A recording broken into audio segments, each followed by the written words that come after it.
रारी या चारों जगह जो चुनाव हो रहा है वो इस वजह से चुनाव हो रहा है कि सीट खाली हो गई और यहाँ लोगों ने इंडिया गठबंधन के जो उम्मीदवार थे उनको जिताया था 5 साल के लिए। 1 साल बचा हुआ है, फिर इस 1 साल वाले में जो है इंडिया गठबंधन ही जीते। सत्ता पक्ष के लोगों को बताना ना चाहिए कि साहब देश में अमन रहना चाहिए, शांति रहना चाहिए, द्वेष की भावना नहीं रहनी चाहिए, नफरत नहीं होना चाहिए।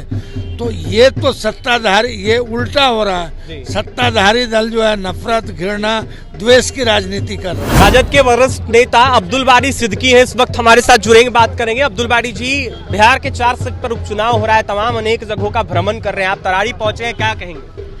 ऐसा है कि तरारी या चारों जगह जो चुनाव हो रहा है वो इस वजह से चुनाव हो रहा है कि सीट खाली हो गई और यहाँ लोगों ने इंडिया गठबंधन के जो उम्मीदवार थे उनको जिताया था 5 साल के लिए। 1 साल बचा हुआ है, फिर इस 1 साल वाले में जो है इंडिया गठबंधन ही जीतेगा। और तीनों सीट पर हैं? और तीनों सीट पर जो उपचुनाव, चारों सीट पे हम कह रहे हैं, चारों सीट पर, हाँ, चारों सीट पे इंडिया गठबंधन। सत्ता पक्ष वाले आरोप लगा रहे हैं आप लोगों के ऊपर, कह रहे हैं कोई विकास नहीं हुआ है और भी कई तरह के दावे कर रहे हैं। अच्छा, तो सत्ता पक्ष के लोगों को बताना ना चाहिए कि साहब देश में अमन रहना चाहिए, शांति रहना चाहिए, द्वेष की भावना नहीं रहनी चाहिए, नफरत नहीं होना चाहिए।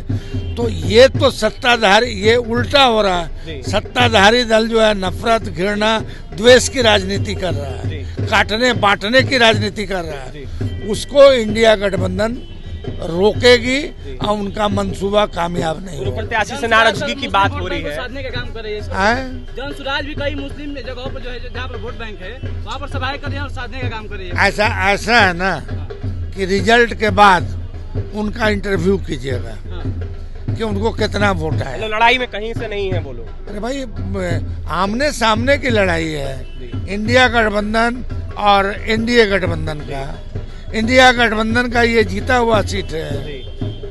1 साल हमारा हक बनता है, यहाँ की जनता जिताएगी, फिर पहले जितना वोट से जिताई थी उससे ज्यादा वोट से जिताएगी। देखिए, वोट से जिताई थी वहाँ उससे ज्यादा वोट से जिताएगी। अब्दुल बारी सिद्दीकी राजद के वरिष्ठ नेता थे। चारों सीट पर जो बिहार में उपचुनाव हो रहा है इसको लेकर बड़ा दावा कर रहे थे और यह साफ कह रहे थे कि चारों के चारों सीट अब जाकर इंडिया अलायंस के खाते में जा रही है। तो वहीं चारों इंडिया अलायंस के उम्मीदवार जो है वो जीत रहे हैं। पिछली दफा जिस तरीके से चुनाव हुआ था विधानसभा का और जिस तरीके से सीट खाली हुए उस पर 3 सीट जो है इंडिया अलायंस के साथ था और ऐसे में अब जाकर चारों सीट जीतने का दावा किया जा रहा है। देखने वाली बात ये होगी कैसे जीत दर्ज करती है इंडिया अलायंस। फिलहाल अब्दुल बारी सिद्दीकी को आप सुन रहे थे और तमाम खबरों के लिए बने रहे हमारे साथ। सहयोगी विकास के साथ मैं अभिषेक।